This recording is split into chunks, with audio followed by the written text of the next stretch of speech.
हाँ, फिर एक नया टॉपिक ज्योग्राफी इकोनॉमिक मिक्स, और ऐसा कोई एग्ज़ाम नहीं जहाँ यहाँ से कोई क्वेश्चन आता नहीं हो। बहुत ज़्यादा इंपॉर्टेंट है, और बहुत ज़्यादा इंपॉर्टेंट के साथ में मैंने जब आपके लिए इसमें मेहनत करके बनाया तो और ज़्यादा इंपॉर्टेंट हो गया, क्योंकि सिलेक्टेड चीज़ें हैं। वैसे तो टॉपिक बड़े लेंदी, बड़े मुश्किल होते हैं, लेकिन इसको ईजी बनाया जाता है मेहनत करने से, और ये आइडिया लगाया जाता है, पता लगाया जाता है कि एग्जाम में कैसे क्वेश्चन पुटअप होते हैं। ठीक है, तो ये सब ध्यान में रखते हुए आपके लिए तैयार किया इसको। अकाल, बाढ़ और सूखा, फेमाइन, फ्लड एंड ड्रॉट, यहाँ से क्वेश्चन डेफिनेटली आता है।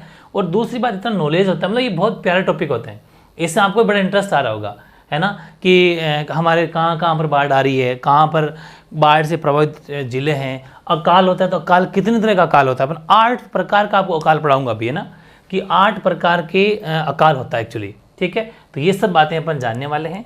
क्या होता है अकाल, बेसिक जानते होंगे। एक तो जब सूखा पड़ जाए, सूखा हो जाए, एक अकाल जब बारिश ना हो बिल्कुल ही, है ना, और एक है बाढ़।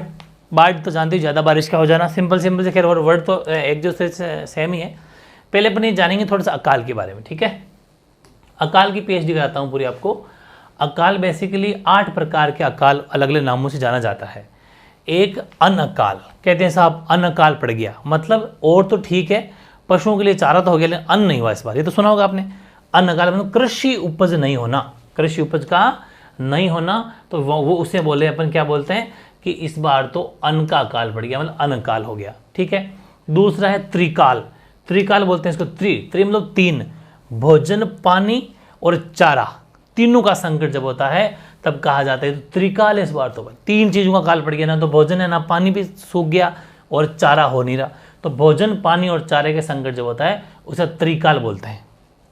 तीसरा जल अकाल, जब पानी की कमी हो जाए, और पानी की कमी तो आपको पता है वैसे ही हो रही है, आजकल 600 फीट अगर ट्यूबवेल खोदते हैं फिर भी पानी नहीं मिलता। ठीक है, इतनी गहराई में पानी चला गया है, तो जल की कमी से बोले जल अकाल। एक होता है तृणकाल। तृणकाल क्या होता है, जब घास व चारे में कमी आ जाए, ध्यान रखना, भोजन, पानी, चारा ये तो त्रिकाल है, और जब सिर्फ घास व चारे की कमी आ जाए तब बोलते हैं तृणकाल। तृण का मतलब घास और चारे में कमी। ठीक है, तृणकाल हो गया। और सबसे इंपॉर्टेंट, इसके बारे में आपको दादा दादी भी बताते होंगे, आपके नाना नानी बताते होंगे, बुजुर्ग बताते होंगे कि यार एक बार छप्पनिया काल पड़ा था। तो छप्पनिया काल देखो, विक्रम संवत 1956 ईस्वी थी, इसलिए हमारे बुजुर्ग 56 की साल बोलते हैं, 56 की साल, छप्पनिया काल। ठीक है, और वैसे हमारे जो इंग्लिश कैलेंडर के हिसाब से 1899 ईस्वी में भयंकर अकाल पड़ा था। ठीक है, इसलिए इसको छप्पनिया काल बोलते हैं। 1956 ईयर तो वैसे याद रह जाएगा, और वैसे देखें तो 1899। ठीक है, ये हो जाएगा। और एक है सहसा मुदसा तो बिल्कुल डिफरेंट, आपने सुन भी नहीं रखा होगा। सहसा मुदसा काल, ये क्या है, 1842 और 43 ईस्वी में पड़ा था, ये भी भयंकर काल था, सहसा मुदसा। बस आपको इतना से याद रखना है कि पहली बात तो कौन सा अकाल, ये तो खैर ये तो है सिर्फ और सिर्फ उसका 1, 2, 3, 4 तो वो है कि जिसमें नाम से पहचाना है इसका मतलब क्या होता है। 5वें में आपको ईयर याद रखना है। ठीक है, 56वां साल है, विक्रम संवत 56वां। ठीक है, और वैसे 1899 ईस्वी हो जाएगी। और वैसे अपन यहाँ अगर देखें तो सहसा मुदसा 1842 से 43 से पड़ा। फिर अपन मैक्रो ड्राउट या वृहत अकाल, ये बिल्कुल डिफरेंट है। मैक्रो ड्राउट या वृहत अकाल, इसका भी टाइम पीरियड इंपॉर्टेंट है, जैसे कि सहसा मुदसा का टाइम पीरियड इंपॉर्टेंट है, वैसे ही मैक्रो ड्राउट या वृहत अकाल का भी टाइम पीरियड इंपॉर्टेंट है। 2002 से 2003 में ये पड़ा, और इसे कहते हैं कि पिछले 100 वर्षों में सबसे भयंकर, क्योंकि सिर्फ और सिर्फ धौलपुर जिले को छोड़कर संपूर्ण राजस्थान के अंदर जो है ये अकाल पड़ा था, मैक्रो ड्राउट या वृहत अकाल। ठीक है, ध्यान रखना, एग्जाम में क्वेश्चन क्या आएगा कि ऐसा कौन सा अकाल था जो राजस्थान के अधिकतम जिलों में पड़ा, उसका क्या नाम था। तो उसका नाम था मैक्रो ड्राउट या वृहत अकाल। दूसरी बात, ये कब पड़ा, 2002-2003 में पड़ा। मैक्सिमम जिलों, मतलब सिर्फ धौलपुर को छोड़ा था, बाकी सभी जिलों के अंदर मैक्रो ड्राउट या वृहत अकाल पड़ा था। ठीक है, ये वेरी इंपॉर्टेंट हो जाएगा। फिर है चालीसा है 1983 में पड़ा था, 1983 में चालीसा। बस ये हैं कुल मिला के 8, जिनके बारे में ज़्यादा मतलब पीएचडी करने की जरूरत नहीं है, सिर्फ जो मैंने लिखवाया उसको एज इट इज याद कर लो हूबहू। और आपने सुन भी रखा, नहीं सुन रखा होगा, इस चीज़ें आपको सीखने को मिल रही है, बहुत ज़्यादा इंपॉर्टेंट है वो वाली चीज़ है। तो ये सब बातें अपन को यूनिक तरीके से करनी है। और कुछ अकाल के बारे में कुछ थॉट से आपको पता है, ये जेम्स टोड भाई साहब सब जगह मिल जाते हैं। ठीक है, तो जेम्स टोड ने अकाल को कहा कि ये तो नेचुरल डिजीज है, प्राकृतिक रोग है। बात तो सही कही एक तरीके से। कैसे भाई, अकाल कैसे पड़ता है? ये तो नेचर, प्रकृति की देन है, ठीक है। तो जेम्स टोड ने अकाल को प्राकृतिक रोग कहा। एग्जाम में क्वेश्चन आया हुआ है कि किस व्यक्ति ने अकाल को क्या बोलते हैं, प्राकृतिक रोग कहा, तो जेम्स टोड ने, ठीक है। फिर है, अगर आपसे पूछे कि सबसे विध्वंस वर्ष कौन सा था अकाल के मामले में, तो सबसे विध्वंस वर्ष था 2009-2010 का, ठीक है ना। कह रहे हैं कि 27 जिले इसकी चपेट में आए थे, 27 जिलों में सबसे विध्वंसक वर्ष था वो, जहां पर अकाल पड़ा। तो एग्जाम में क्वेश्चन आएगा सबसे विध्वंसक वर्ष कौन सा था, तो 2009-2010 का 27 जिलों में अकाल पड़ा था। खड़ाऊ या गोलू, एक वर्ड है खड़ाऊ या गोलू, ध्यान रखना, खड़ाऊ या गोलू। और एक चीज ये भी ध्यान रखना, आपके ये बता दूं मैं आपको, यहाँ पर जो है धौलपुर जिले को छोड़कर तो यहाँ पर कोई सारे 33 जिले नहीं थे। मैंने आपको जिले पढ़ा रखे हैं, याद करना। 2002-2003 तक 33 जिले नहीं थे, 8 में थे, 6 में बड़े, वो आपको याद रखना है, ठीक है। बताएंगे नहीं, रिवाइज करना उसको। वसुंधरा राजे के टाइम पर जिले बढ़ाए गए थे, 3 जिले, वो सारे जोड़ के, ठीक है। तो इस वजह से आप समझ जाना कि सबसे विध्वंसक वर्ष 2009-10 का, क्योंकि 27 जिले चपेट में आ गए थे। इसका मतलब समझ में आ गई। 2002 में 3, इससे कम थी जिलों की संख्या, ठीक है। इसलिए सबसे विध्वंसक वर्ष 2009-10 में 27 जिले चपेट में आए थे। और एक चीज और है, खड़ाऊ या गोलू। खड़ाऊ या गोलू किसे कहते हैं? एग्जाम में क्वेश्चन आ सकता है। तो सूखे के समय पशुओं को अन्य प्रदेश में ले जाना। भाई सूखा पड़ गया, अब पशु भूखे मर रहे हैं, तो उसको कहीं और जगह ले जाना जहां पर हरा भरा घास वगैरह कुछ मिल जाए, उसे बोलते हैं खड़ाऊ या गोलू, ठीक है ना। यानी कि सूखे के समय पशुओं को कहीं और अन्यत्र जगह पर ले जाना खड़ाऊ या गोलू कहलाता है, ठीक है। एक नया टॉप में हेडिंग और है, हेडिंग नेशंस, ये सब पॉइंट है। 20वीं शताब्दी का सर्वाधिक भीषण अगर अकाल आपसे पूछे तो वो है 1987 में और से लेके 1988 के 1 साल का, ये तो 87-88 वाला साल था ना, इसे कहा जाता है सर्वाधिक भीषण अकाल, ठीक है। 28 में से 27 जिलों के अंदर कहा जाता है कि यह अकाल पड़ा था, 28 में 27 जिले। और 1999 और 2000 में कोई सूखा नहीं पड़ा, यह मामला सही था, ठीक है। ये भी कभी पूछते जाता है केस भी इन केस, क्योंकि यहाँ लगातार बीच बीच में अकाल पड़ते जा रहे हैं, तो ऐसा कौन सा टाइम पीरियड था जब बिल्कुल भी सूखा नहीं पड़ा, तो 1999 से 2000, वो भी साइड इफेक्ट लिख लेना। फिर है थोड़ा नॉलेज की बातें कि राजस्थान में रेगिस्तानी, मरुस्थलीकरण और कम वर्षा वाला क्षेत्र ज़्यादा है ना। भाई रेगिस्तान ज़्यादा है, मरुस्थल ज़्यादा है और कम बारिश वाले क्षेत्र राजस्थान के अंदर ज़्यादा है, ठीक है। और यही सब कारण है जैसे अपना यहाँ पर अकाल पड़ता है। अब कुछ बातें ये भी एग्जाम में आ सकती है, निम्न में से कौन सा अकाल का कारण हो सकता है, आपसे पूछ सकता है, वो पूछा भी है, पूछ सकता है, पूछा भी है।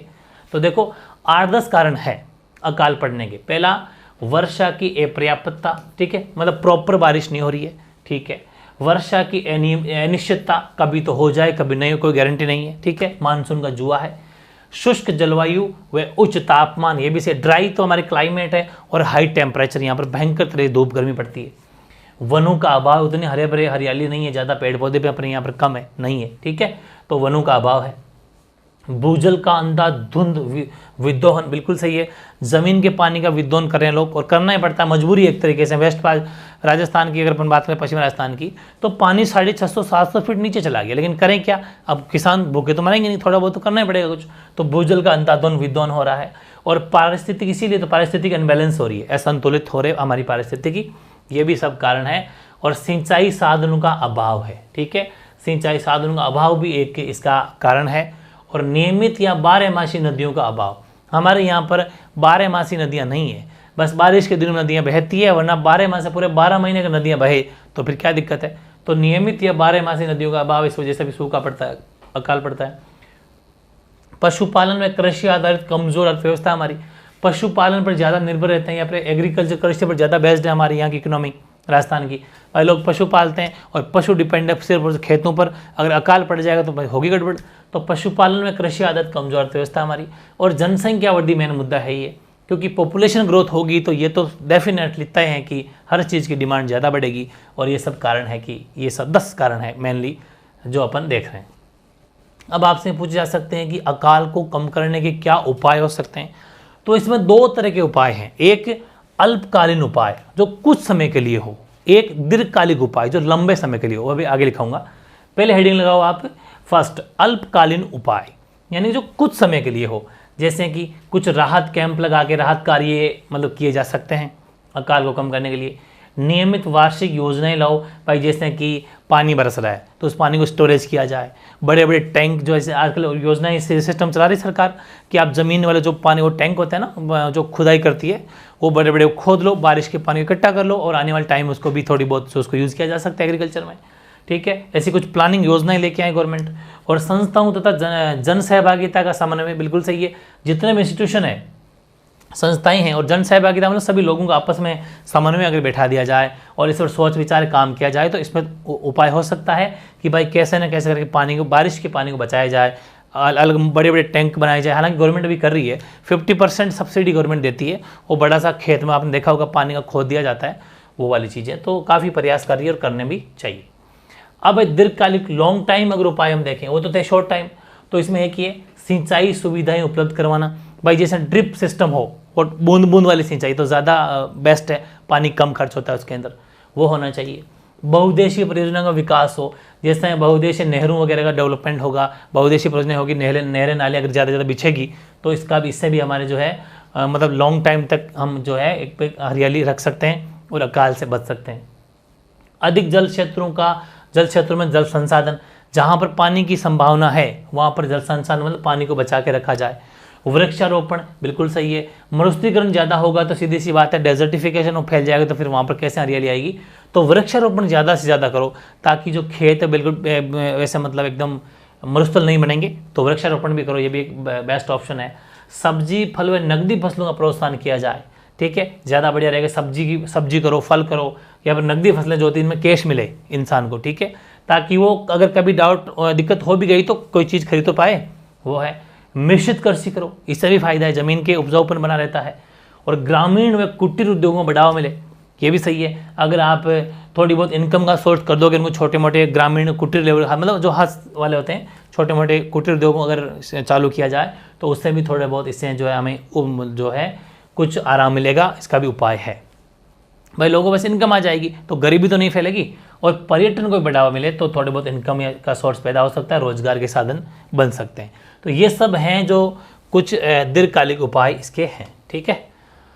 अब कुछ फैक्ट लिख लेते हैं, सीधे सीधे फैक्ट है कि 2003 में आपदा प्रबंधन व सहायता विभाग की स्थापना की गई। सीधा सीधा क्वेश्चन आता है कि आपदा प्रबंधन व सहायता विभाग की स्थापना कब की गई? 2003 में। 2007 में राज्य आपदा प्रबंधन प्राधिकरण का गठन किया गया, ये भी वेरी इंपॉर्टेंट है। राज्य आपदा का मतलब समझ तो ये बाढ़, अकाल, ये सब आपदा ही तो है। इन आपदा के प्रबंधन के लिए प्राधिकरण का गठन कब किया गया? 2007 में किया गया। फिर राज्य आपदा कोष में केंद्र यानी सेंटर और राज्य यानी कि स्टेट का जो अंश है, मतलब रेशियो 3:1 है, ठीक है भाई। जैसे आपदा आ गई, कभी भी आ सकती है, किसी भी स्टेट में आ सकती है, तो राज्य आपदा कोष जो है उसमें केंद्र व राज्य का जो रेशियो है वो केंद्र तो देता है 3, तो राज्य देता है 1, 3:1 है, ऐसा मान लो, ठीक है। अगर केंद्र 3 लाख देता है तो राज्य 1 लाख देता है, समझ में आ गई? ये है। और एक राजस्थान विशेष आवास योजना भी है। कैसे? कि भाई जैसे बाढ़ आ गई, अकाल पड़ गया, लोगों के घर उजड़ गए, ठीक है, अगर बाढ़ आ जाती है तो घर उजड़ जाते हैं, तो फिर राजस्थान विशेष आवास योजना भी है, ठीक है। क्या है ये? इसमें बाढ़, अतिवृष्टि, आगजनी, भूकंप आदि से अगर नुकसान हुआ है तो नुकसान होने पर ये योजना काम आती है। इसमें भी क्या क्या सिस्टम है कि अगर आपका पूर्णतः क्षतिग्रस्त आवास हो गया, मतलब आपका जो आवास है वो कंप्लीट तहस नहस हो गया, खत्म हो गया, तो आपको 50,000 रुपये दिए जाएंगे, ठीक है। 50,000 रुपये प्लस आवास की सुविधा कह रही है, और मतलब जिससे कि आप वापस अपना घर बना सको, ये थोड़ी बहुत हेल्प है सरकार की तरफ से। आंशिक क्षतिग्रस्त आवास, अगर आधा पर्दा नुकसान हुआ है तो आपको 25,000 रुपये दिए जाएंगे, और अगर आपके जैसे शौचालय बनवाने के लिए 5,000 रुपये दिए जाएंगे। ये सिस्टम है सरकार के द्वारा। शौचालय तो फिक्स कर दिया है, 5,000 रुपये को मिल जाएंगे, बाकी आंशिक क्षतिग्रस्त के लिए 25,000, और पूर्णतः कंप्लीट अगर क्षतिग्रस्त आवास हुआ है आपका तो 50,000 की सहायता जो है वो राजस्थान विशेष आवास योजना के तहत आपको मिल जाएगी, ये बात है। फिर क्या है? DMRC।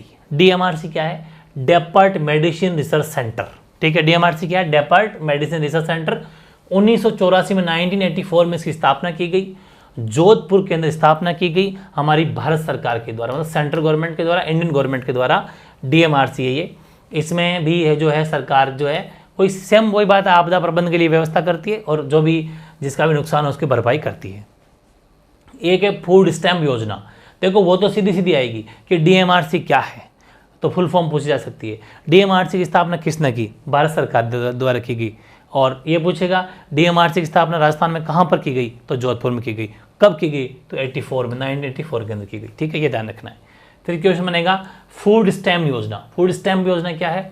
भूखे से मौत न हो इसलिए योजना लाई कि भाई कोई भूख से न मरे, कोई भूख से न मरे, इसलिए ये योजना लाई गई है फूड स्टैम्प योजना, कि कोई भूखा इंसान नहीं मरना चाहिए। किसी देश में, किसी राज्य में अगर कोई इंसान भूखा मर रहा है तो इसका मतलब उसका डेवलपमेंट जीरो है, उसका डेवलपमेंट क्या है? जीरो है। इसलिए योजना लाई गई कि कोई भूखा नहीं मरना चाहिए।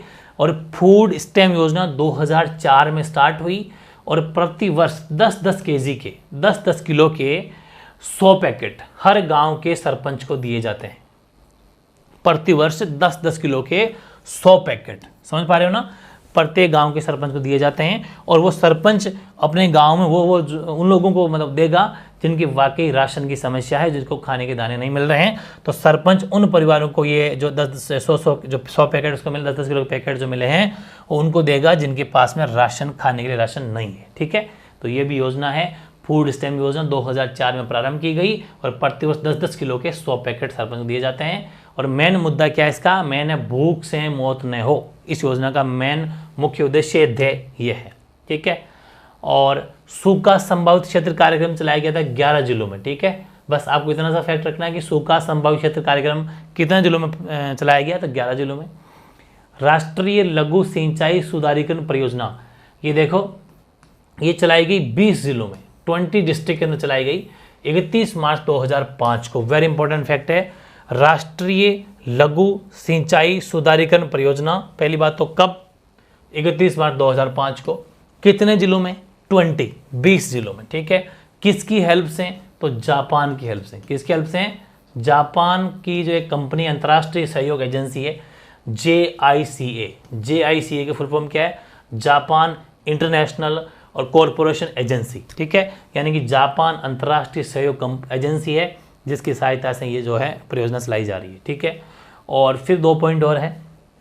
राजस्थान में मैक्सिमम, अधिकतम अगर भूकंप संभावित क्षेत्र हैं तो ध्यान रखना, वेरी इंपॉर्टेंट फैक्ट है, ये भी बहुत बार पूछा गया है। वो है आपके भरतपुर, अलवर और झुंझुनू। यहाँ पर ज़्यादा भूकंप आने के चांस पूरे है। ठीक है, और राजस्थान में मिनिमम अगर भूकंप संभावित क्षेत्र हैं तो वो है गंगानगर और हनुमानगढ़। यहाँ पर भूकंप कम आने के चांस है। ठीक है, ये भी वेरी इंपॉर्टेंट फैक्ट है। और देश में अकाल राहत हेतु पहली बार राजसमंद झील का निर्माण 1962 ईस्वी में किया गया था। ये जब अपन पढ़ेंगे झीलें तब बताऊंगा कि राजसमंद झील का क्यों किस वजह से निर्माण किया गया था और आज भी इसका क्या मतलब इंपॉर्टेंस है। तो ध्यान रखें, देश में अकाल राहत हेतु पहली बार, अगर फर्स्ट टाइम अपन बात करें तो पहली बार जो है वो राजसमंद झील का निर्माण किया था 1962 में। ठीक है, ओके। फिर है राज्यपाल राहत कोष। ये तो सुना होगा आपने कि जैसे कभी फोटो दिखाई होगी, जो बड़े पैसे वाले लोग होते हैं वो राज्यपाल महोदय के पास जाते हैं और 10 लाख, 20 लाख, 50 लाख की हेल्प देते हैं। ठीक है, वो पैसे वाले लोग हैं। इसमें बेनिफिट बहुत ज़्यादा है, 50% टैक्स में बेनिफिट है। ठीक है, तो आप भी कोई अगर पैसे वाले हो तो राज्यपाल राहत कोष में पैसा जमा करा सकते हो, आपको भी इनकम टैक्स में 50% की छूट मिल जाएगी। ठीक है, तो देखो राज्यपाल राहत कोष ये 1973 से चल रहा है। राज्यपाल राहत कोष, इसमें क्या है कि कोई भी दान या आर्थिक योगदान कर सकता है और उसे आयकर अधिनियम के तहत 50% की छूट भी इनकम टैक्स में मिलेगी। ठीक है, ये बात है। तो काफ़ी इजी है, वापस पैसा इनकम टैक्स में बच जाएगा। तो बात तो वही है ना, फायदा हो जाएगा डबल। प्राचीन जल संग्रहण स्रोत माने जाता है, हालांकि थोड़ा डिफरेंट चीज़ है लेकिन लिख लो कहीं पर। प्राचीन अगर जल संग्रहण स्रोत माने जाते हैं तो आपको पता है ना कौन हमारे, मतलब जहाँ से अपन पहले पुराने ज़माने में जो वाटर को स्टोरेज करते हैं वो क्या है? नदियाँ हैं, बावड़ी है, जोहड़ है। ठीक है, तो ये थी छोटी सी क्लास, बहुत ही प्यारी सी क्लास, और आराम से बहुत सारी बातें आप नहीं सीखी होगी।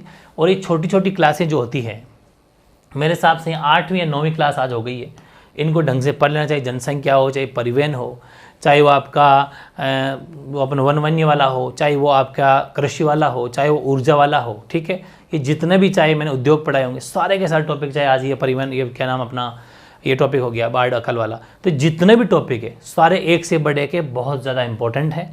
मेहनत करनी है, ये वो टॉपिक है जो हर कोई नहीं पढ़ाता है और बिल्कुल डिफरेंट क्वेश्चन यहाँ से आते हैं, 100% मोस्ट है, इसलिए हमेशा मेहनत करनी है, कुछ डिफरेंट मेहनत करनी है, भीड़ से हटिए। ठीक है, और कोई भी डाउट रह गया हो तो आप कमेंट कर देना, सोल्यूशन आपको नेक्स्ट पार्ट में मिल जाएगा। ठीक है, ओके।